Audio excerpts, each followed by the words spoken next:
Hey guys, Heather and Chad here from CHP Paranormal Investigations. Welcome to another edition of After the Haunt. This particular edition is based on an investigation we conducted at a private home. Quick disclaimer, we will not be disclosing the family name. We will not disclose the name location because we are protecting their anonymity and because they have a right to their privacy. If they need anybody else's help or opinion, they'll seek it out. So thank you for joining us, and I want my husband to take over because he is our lead investigator, and he walked us through and conducted this investigation. Okay, well this investigation, we arrived there on a Friday night. We checked into our hotel. After we checked in our hotel, we left and went to the house to just kind of get a feel for it. We didn't tape any of that. We went there, we met with the family, got a feel for the place, did a quick little necrophonic session to see what we could get, you know, and it was intense that night when we got there. I mean, most definitely. When we got there, we got out of the car, they were outside, you know, so we got out there, introduced ourselves, and I was immediately drawn to two windows on the outside of the front of the house, and lo and behold, one of the windows is the hot spot in the house, the main hot spot. So epicenter, if you will. That's why I called it in the video the epicenter, and I was drawn immediately to it. And when I said something, that's when the lady of the house told me where I was at. So I mean, like I said, right away, the energy was intense. For me, I think I had a little bit of a different take on the energy. I immediately had goosebumps and cold chills just even being on the property itself, and felt it's almost hard to explain the way I felt, but I guess like I was being stalked or watched at that point. But like I said, we met the family, got a little bit of a rundown, got an idea for questions that I wanted to ask them while we were videoing, which we did on the following night. So when we went back to our hotel room for the night, and I'm not going to get into a whole bunch of detail about the Friday night stuff, but I thought we might give them just a small detail, at least on the spirit box session that we conducted in the first night. Alright, yeah. Almost wrong. Go ahead. Well, I mean, just we conducted a quick spirit box session. Well, my husband led one in the epicenter of where the activity occurs in the home, and it was definitely intense. I actually, at that point, I was just looking for any type of possible portal or entry point inside the home, and I placed my hand on the carving that you see in the pictures, which my husband will explain a little further later on those, and I got this flash and I saw it. I can only say I saw it because it was a very animalistic yet human, so I can't even fully describe what I saw. And after I saw it, and he began the necrophonic session, things took a little bit of a weird turn. Yeah, the necrophonic app, the lady who owns the house said the name Cody. And the second she said the name Cody, it's like pissed whatever this thing is off. And it said my wife's name over the necrophonic app. So at which point I felt I got a cold chill all of a sudden, and I had this tingling sensation that ran the entire course of my body, and got, I guess, like a little wave of nausea almost. It extremely weird. It was like being attacked but not attacked. You know what I mean? Like something was pushing at me, but not trying to physically harm me. yeah, well, in this particular investigation, of course, in the video, you don't see Bella because the lady has 3 dogs in her house, and so Bella was sidelined, unfortunately, for this investigation.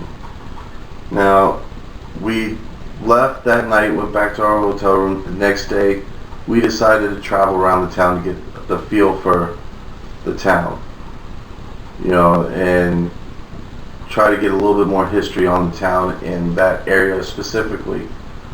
Of course, because the more information and history you can arm yourself with going in, especially to a private investigation, the more puzzle pieces you can add to paint the picture helps you come to the conclusion, or not a conclusion, but at least a general idea of what is occurring and how to deal with it. So what we ended up finding out at some of the historic spots to hit was the name of the Indian tribe that lived in this area. And what were they called? So I'm probably butchering the pronunciation. They were the Ais tribe, AIS, and they were considered to be the largest tribe of Native Americans in the state of Florida, living all the way up and down the eastern coast pretty much. And you also had more information on locations. The tribes would put their villages close to any major body of water, any water source. The ocean, the rivers, and Lake Okeechobee was another spot that has a lot of sites of where their village was. To my understanding, the reason they maintained close to the water sources, the major water sources in the coast, was because their primary form of sustenance came from fishing. So obviously, fishing, if that's their primary food source, they're going to stay close to the water where they can satisfy that need for survival. And of course, anybody who has any experience or knowledge of hunting, no water source, no wildlife, because they need a water source for their own survival. So what we were able to draw for our own conclusion, we don't have any hard evidence or proof, but from our knowledge of what we know about how Native Americans' societies were conducted, was you had the village or where the tribe would be, and their shaman, medicine man, whatever that you want to call them, lived separate from the tribe. So they never actually lived in the village. They had to travel to them or send word to them for them to travel into the village.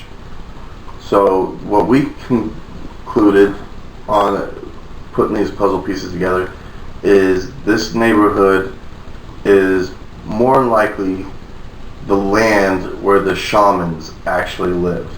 Because it's not just this house that's getting the activity.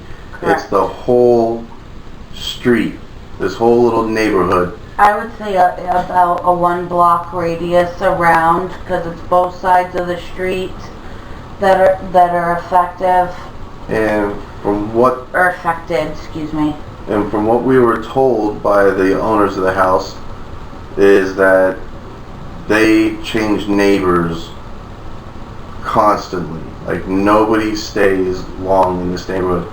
But this lady, she stayed in this house for 20 plus years. Mm-hmm. And the background that she gave us on the house is she's the second person to own this house. And the first owners built the house. And when they moved in, you know, this is this happy couple. They built their little dream house, moved in, and next thing you notice, things went bad in their relationship. They divorced. The lady stayed at the house, tried to obtain the house, lost it to foreclosure, and now the lady that lives there now, her and her husband bought the house for their family to live at, and upon them moving in and living there, her husband suffered from mental breakdowns and just kind of going... A lot of mental health issues. A lot of mental health issues, and he passed away. So when she told me that, and from the fact that it affected her daughter the most growing up, and it was her daughter's room is the epicenter, and the fact that it was her grandchildren are the reason why she called out for help, is what I concluded is this thing was trying to separate the strong from the weak. You know, they wanted the weak ones to stay and the strong ones to leave. So that's why it seemed like the man in the house was the one that was driven away, and it goes after women and the kids. The lady who lives at the house is a very strong-willed lady. Her daughter, unfortunately, she has mental health issues a little bit. Yeah, and I think part of it is the fact that because it started when she was so young, her fear affects it. Because she was still at this point when we met her living in that fear. Yes. Of this home. So, and to get a personal account, make sure you watch the video. If you haven't watched the video yet, take a minute, go back, watch the video of the investigation, then come back and finish up with us. Yes, because the second night when we got there, I conducted an interview where you'll only hear their voices during the interview. The camera stayed on me while we were asking them about things that were going on in their experiences in the house. And if you're trying to figure out where it's at, good luck. I made sure I got no shots of the exterior of the property. I made sure no personal photographs made it into the video, and no one was seen on video other than... No, there's a couple times that you do see the people that are at the house, but it's only brief that you see them in the video, and it's only a couple times. It's probably mostly of their back when we're moving room to room, well... No, it's you could actually see... Okay, I missed that, I'm sorry. So, when we got back with the questions that we were asking, the lady in the house tried to sage the outside of her house to keep the COVID-19 bug away from her house. And when she was trying to come in through her back door of the kitchen, she started feeling real weak, real sick to her stomach. The sage smudge stick went out, and the next day when she came into the kitchen, her stove clock was blinking as if the power went out that night.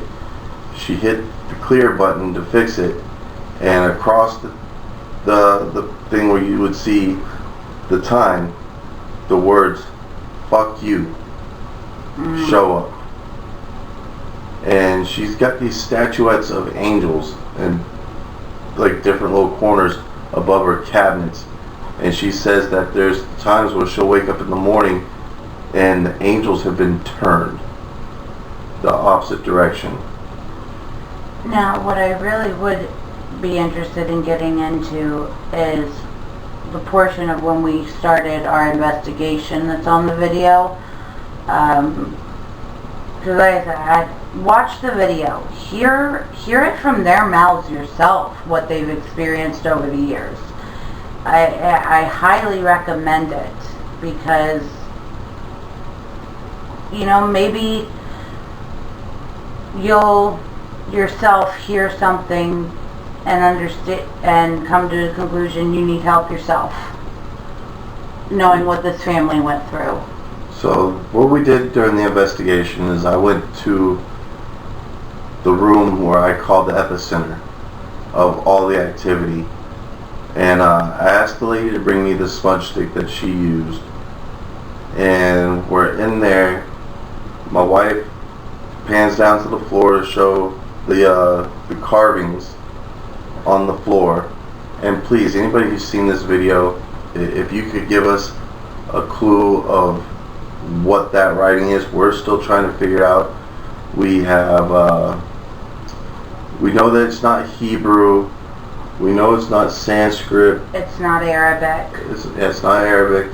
The difficult part is part of the history we were able to find out in our travels that day, was that this particular tribe actually had no written form of communication. They would draw pictures, so there are sightings of pictures that they've drawn, but no actual documented written language. So anybody that knows the history, sees the video, feel free to comment and let us know to where it could possibly help us further, because we are planning on going back there to help with the cleansing. We're going to also be putting that content out when we're able to go and do this, to do the cleansing, because it's going to take more than just me and my wife. It's going to be a partnership of a couple teams that are going to go there and help do the cleansing. And when we're in there doing the session in the epicenter, whatever the thing was trying to be stubborn and didn't want to talk. So I went ahead and showed it that it had no power over me. I lit the smudge stick, which the lady house said that she's never been able to light the smudge stick even in that room. And even other people that have tried to help her were unsuccessful in being able to light and keep sage burning inside the home at all. Where I was actually able to, you'll see it on the video, I was able to. The only major paranormal activity that we were able to capture at all, pretty much, I mean, we did hear like maybe some knocking, like it was coming from the outside. A couple times during the interview, you'll see me kind of look off in the window. It's because I thought I heard something trying to knock on the window, but it didn't pick up on the camera. There was actually one point when I think you were in the living room speaking to the family, and I was getting a few shots. I was still in the hallway, and the epicenter, the room where most of the activity is supposed to take place, from across the hall, I heard the sound of a baby crying, just out of nowhere. Yes, I remember when you said that too. That one took me for a little bit of a trip.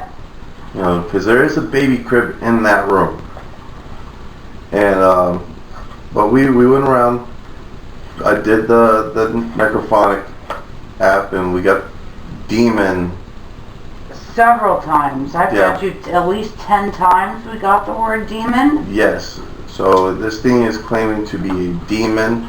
It has scratched the lady of the house and left 3 scratch marks on her. It scratched another person and left 3 scratch marks on them. And one of the things I think my wife was wanting me to tell you, we did have Bella with us, but she stayed in the car. And Friday night when we were there and we left, when we went back to the hotel room, my wife took an Epsom salt bath to cleanse herself. Yes. And when she got done and we were all sitting on the bed and Bella was on the bed with us, Bella ended up with 3 scratches on her nose. Bright red. Looked like they were extremely fresh. And now, when I was in the tub, Bella kept coming into the bathroom to check on me. She had nothing on her nose.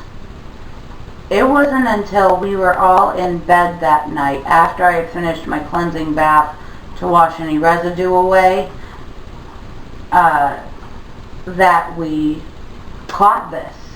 Yes, and I mean, the next day, it was slowly starting to fade. Like, you couldn't even see the 3rd scratch. You saw like 2. Now you look at her nose and, you know, you can't even tell anything was... I would honestly say within 24 hours, because I was watching it closely, I'd say within 24 hours, it was almost completely gone. But we, after being in the room for a little while, and the entity tried to attach to Heather. I went over to her, I saged her around her with a smudge stick. Then it started messing with the dogs. And that's when we decided to go ahead and move from that room to a different room where a spirit that the lady of the house wants to stay. Yes. And this is the spirit of Nancy. And the story about Nancy is you can tell when she's around because you'll smell cigarette smoke. And even though the people do smoke, they don't smoke inside that house. They go outside. And you'll get a smell of somebody smoking because Nancy was supposedly a really heavy chain smoker. I even asked, what brand of cigarettes do you smoke? And through the necrophonic app, I get Marlboro, which was her brand of cigarettes to smoke. Now, tying into that, what I found interesting when we entered Nancy's room that evening, I walked in and I got this scent of this floral, beautiful smelling perfume. Not of cigarettes, surprisingly. And the lady of the house told me, she goes, you know, that's what her perfume smelled like. She liked white shoulders, I believe she called it, and it was her favorite perfume. And I got this wonderful, lovely, floral, fruity, sweet smell immediately when I walked into that room. And it dissipated, but no one had been in there, no one had sprayed anything. None of us were wearing cologne or perfume or anything to that effect. So that was kind of cool. Yeah, and we try to communicate with Nancy. We got a few things through the necrophonic app while communicating with her. But then we were told to go to the bathroom, which is where the lady of the house ended up getting scratched. She doesn't let any of her grandchildren use that bathroom to bathe in. They all have to take showers in the bathroom in her room. She won't even really go in that bathroom unless she absolutely has to. And that's usually to clean. She doesn't even go, she'll walk to her bedroom, into her bathroom in her bedroom to use the bathroom. And when we went in there, what came through the necrophonic app was I kept Nancy from something like that. Yeah, because it was almost as if when we were trying to communicate with Nancy that she was struggling to push through. And I think the phrase was, I kept her from you, but you'll see it when you watch the video. Yeah. And at this point, I don't do a long necrophonic app session in the bathroom due to the fact that we got told that Bella was going nuts in the car. So I cut off doing the necrophonic session, got outside, checked on Bella. Bella was fine. I wanted to go over to the oak tree that was in the front yard, and I went over there, and next thing you know, the people that were still in the house came out, and it's like there's knocking and everything going on in the hallway. So whatever this thing was, it was trying to avoid me at all costs. And I mean, you'll see it when you see the video. I am very intense and strong when I'm speaking to this entity. I'm letting it know that I had more power than it, and I was trying to get it to show me its power. But to me, this thing is more, I would consider it more of a coward bully type. Like it does not want to confront anybody who is trying equal to strength. attack me the whole time we were there. Yeah, but it doesn't want to try to match with anybody with equal strength or greater than. So after concluding our investigation, you know, these people do need help, so we do plan on coming back up there when pretty much when things open up a lot more, to where she has a shaman who's helping her out that wants to be part of the cleansing. And a medium too, I believe. That's the shaman. Okay, I'm sorry. So they want, but what's crazy is Friday night while we were at the hotel room, we're discussing on, you know, we're talking to Grady via Messenger, and we come up with this conclusion on how the cleansing needs to take place. So on Saturday, when we let them know what we were thinking about and how we were planning the cleansing, as soon as we told her how we think the cleansing should be conducted, she says that's the exact same thing that her shaman friend told her it needs to be done. You know, and we haven't been in communication with their shaman friend as of yet. No. You know, so for us to be on the same page with a shaman medium that was elsewhere, you know, shows that we're on our game. You know, for this being the first private home investigation for CHP Paranormal Investigations, I think it went really great. I enjoyed it. I mean, granted, we didn't get more paranormal activities like lights flashing, bangs, doors slamming. You know, sometimes that stuff doesn't happen. You know, sometimes we get what we got. You could do an investigation for 8 hours throughout the night, and you could be in a dark room for 4 or 5 hours and maybe get 5 minutes worth of conversation. I personally asked my husband, Chad, if to kind of call the investigation, partly for my own well-being, because I was being extremely heavily attacked. Now thankfully I'm fairly strong and able to keep myself steady and my wits about me, but an experience I had already had that day had kind of zapped me to begin with, because when we were doing our driving around town, we went ahead and drove this neighborhood just to get a feel for things, and as I was not expecting it, the moment he turned onto the street, not even to her home, which is a little further up the way, the moment he turned onto the street, I got a wave of a cold chill, a tingly sensation over my entire body, and then I got this wave of nausea followed by a sharp pain that went through my stomach and down into my back. Like I felt immediately, it was almost after what happened the first night when it came across with my name. I already felt like I was a target. And so it caught me off guard that I was not prepared for, which, you know, live and learn. But it was just that, even my own personal experience of being there and being in the home, I can understand and feel what they're going through, because this thing almost, I feel like from the moment we arrived on the property, put a target on my back. Which goes to my whole conclusion that it wants to go after what it thinks is the weaker link.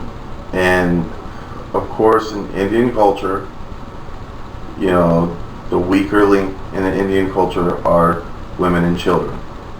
And I will openly admit, when it comes to our team, myself and my husband, I'm less experienced and don't have as much practicing time.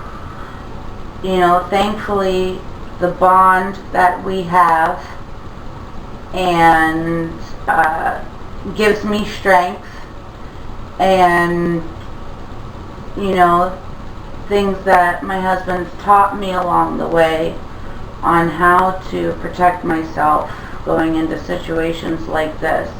Because otherwise it could have probably ended up not so good for me. Mm-hmm. Now, if you're part of our Facebook group, you go on the group page and see 2 pictures of the grandchild. Mm-hmm. There's one where the grandchild is just... Check out the album, trust me. Yeah, it's the reason why I chose to definitely implore to get this person to let us come investigate. Because this kid is 3 years old, saw on Easter, and it just, you could tell that it's not him. He looked like he wasn't even looking at the camera, he was looking through the camera. He looked like he wanted to rip the throat out of whoever's taking the picture. And nothing's photoshopped. It was extremely disturbing. You know, and then also in the other picture where he looked normal, you know, you will see a face behind him. So this was the reason why we chose, and I chose to really push to get us out there to help these people. And just to let you guys know a little information about us is, when we do private homes like this, or even if it's your business, you know, you call us out there, we don't charge. We do it because we truly believe we want to help. Especially if children are involved. I mean, we're going to help whether or not children are involved, period, if someone seeks us out for help. But a family or anybody with children that could be affected, they're going to take priority for us. And we have 3 children ourselves. Yeah, and the only thing that we ask is if we're going to do a cleansing, or if we tell you this is what you need to make sure certain things doesn't happen to protect yourself, that's the only thing you're paying for, is the equipment that's needed for the cleansing and the protection for your Our family. travel expenses, our personal expenses, those are on us. Okay, we ask to be allowed to video. Our compensation is being allowed to video the experience and record the experience, so that we can take that and that evidence and that information and bring it to you. Yeah, anytime you're watching any of these investigations, please put on headphones, put on earbuds. You know, if you guys catch stuff that we happen to look over and didn't catch, you know, we will not be upset if you were to comment and let us know. Timestamp it for us, yeah, so we can go back and review it and see what we missed. You know, we like allowing you guys to view the evidence that we collect. You're our extra set of eyes and ears on this one, guys, so come on, get involved with us. But I mean, as far as, like I said, as far as everything though, I feel like the investigation went very well. Yes. The family was very happy with what we were able to tell them and help them out with. Heather was able to help the daughter finally stand up to this. I really do. I feel like that was my favorite. That was very satisfying. And for me, anyways, in this experience, for the first time in more than 20 years, the daughter of the lady of the house was able to go inside this home and stand her ground and take back the power that the fear was holding over her. And that was, to me, it was amazing to go through that with her. As I like to say, it's the first step from moving from victim role to survivor. You know, and that's part of our goal. When we go out to do these private investigations for people, is we want to teach them not to be victims, but to be survivors. You know, because if you stay in that mode of victim, you're constantly going to keep yourself open, you're going to be weak, and it's not going to do you any good. But once you get past that threshold to start stepping into survival, and this is mine, and you start getting stronger, it's going to help when it comes time to push whatever negative energies in there out. And hopefully, because we were able to help them in this way, in the meantime, they can start repairing their family bond that has been severely affected by this issue. Because that's what we're there for. We're there for the people, we're there for the family, and if we leave you with nothing more than the tools you need to take your life back and reclaim your family and your home, then to me it was successful. Yeah, at that point we did our job. We completely 100% did our job. I really think that's what we did here. I think it was a very successful investigation, and it was nice. One thing that I do like, the fact that even though it wasn't super intense paranormal activity, for it being my wife's first private home investigation, I think it was just right for her, so she could really get her sea legs. And she understands, just like anything else, that not every private home investigation is going to be a cakewalk. This wasn't so much of a cakewalk. It could have been a lot worse, but at the same time, I'm glad it wasn't a heavily intense paranormal activity happening that they say normally happens. So, I mean, I think it was an awesome learning experience for my wife on this one.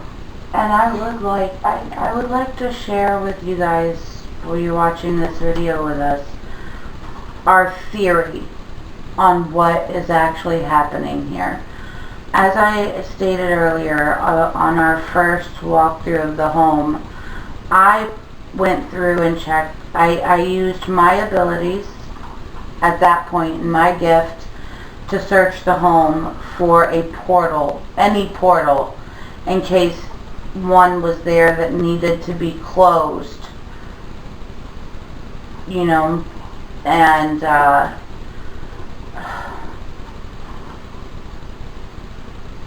Oh my goodness, my train of thought just completely escaped me.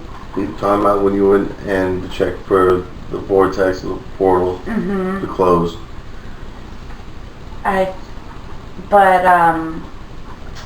With the research we did around the town and our investigation of the home, we came up with the theory, and I have to say theory because there are no absolute or definite, but we came up with the theory that what is plaguing these people, and I say people because when you watch the video you'll hear the stories and understand that this affects more than just one house. Each house, this thing appears to each house differently. Like one house says that they see two twin girls in their closet playing and singing. Another house, a couple things out, say that they see a young boy. A young boy seems to be the common sighting. The friend of the daughter has always seen it as the young boy. She has seen it once as the older man. No, the time in the interview, the friend of the family and the lady of the house at the same time saw this thing watching them, because they were outside and they saw it watching them from inside the home. Now the lady of the house describes what she saw as an old man, while the friend of the family, the friend of the daughter, just says, well, no, I saw a boy, a young boy. So yeah, this thing is appearing, and that's the thing. Just to give you guys a quick impromptu lesson, is entities will take a form of anything that will make you lower your guard towards them. Kids are often going to see children, and sometimes elderly, because as a child you're taught to respect your elders. And somebody that looks old enough to be a grandparent is less threatening. Yes. So, so be wary, and for a little while, even evil entities will placate you for a little while to make you think that they're Casper the Friendly Ghost, just to get you to lower your guard. So always, always, always keep your guard up. Even if you're in a house the house that you're living in now is haunted and it just doesn't seem so bad right now, never lower your guard. I mean, it's just like with anything, especially like if you were dealing with animals, a dog could turn on you just as quick.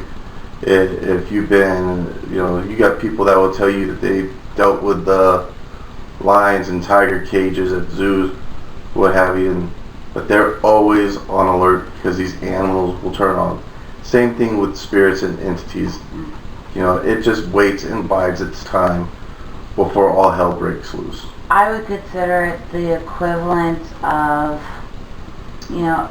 say you find out you're allergic to one of your favorite foods, okay?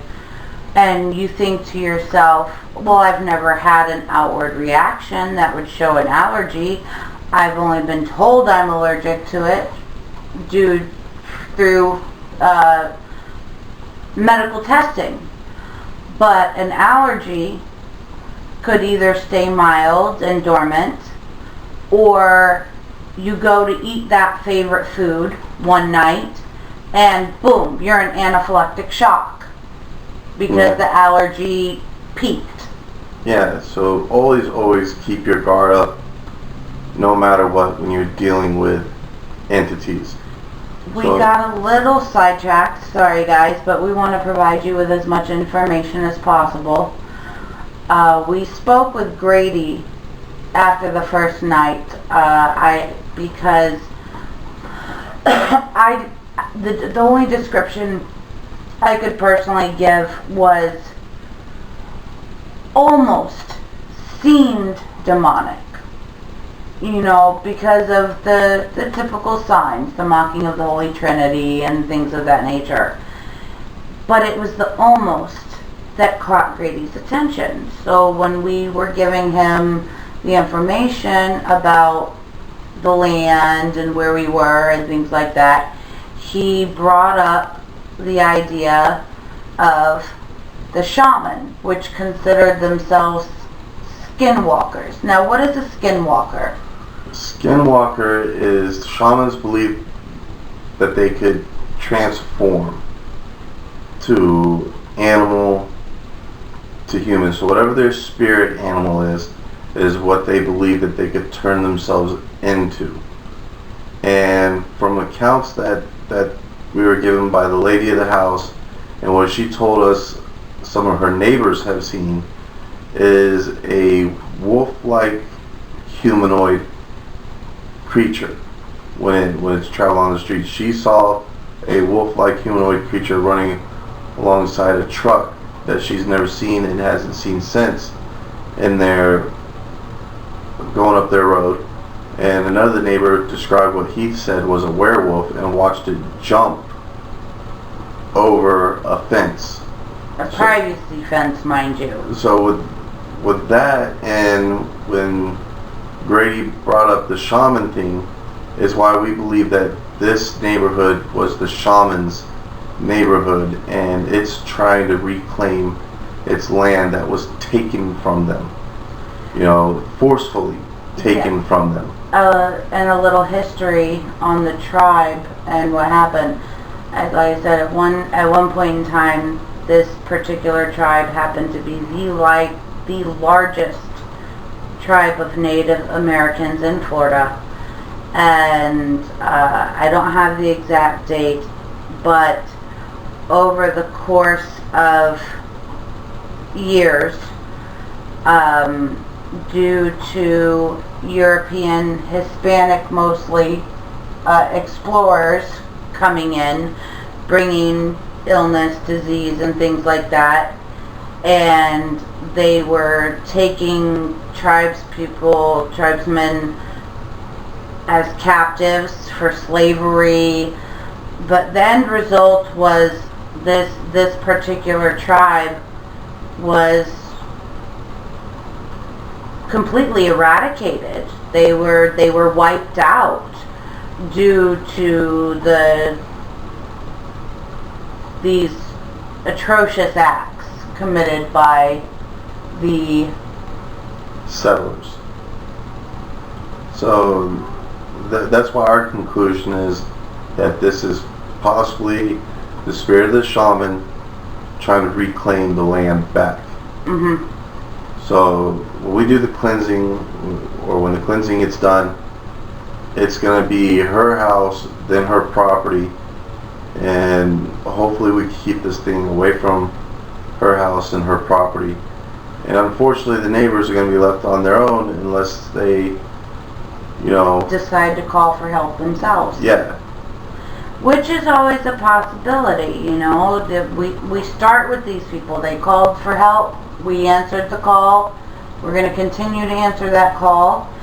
And, you know, maybe if other people start making that same call, maybe not necessarily to us, but to investigators or someone to help them in general, if we do it the way we think it needs to be done, the best solution, we can slowly, little by little, claim the land in general, forcing it out in that manner. Yes. So, I mean, with that, you know, like I said, the investigation itself couldn't have gone better. You know, I hope you guys enjoy the content that we put out there. Yes. Please add your comments below, share, like, subscribe to this channel, and we're on multiple social media platforms. So if you need to reach us for any reason, or just want to keep up to date and follow us, you know, Facebook. Facebook is CHP Paranormal Investigations. YouTube. Which is CHP Paranormal Investigations. Twitter. We now have a Twitter account. Which is also CHP Paranormal Investigations. Instagram. Follow Bella on Bella the Ghost Hunting Dog. And of course, you can reach us via email at chp.paranormal.16@gmail.com. That's chp.paranormal.16@gmail.com. I want to say thank you for everybody who's watching this and supporting us. And by doing so, you're supporting the family, and you may not know it, but you are. So a thank you from me for joining us and listening in on our take of what occurred. Make sure you go so you can see and hear it for yourself. Yes, and thank you for your support. Please continue supporting us. You know, we're not just doing this for us, we're doing it for you guys also. And with that being said, thank you, and see you on the next haunt.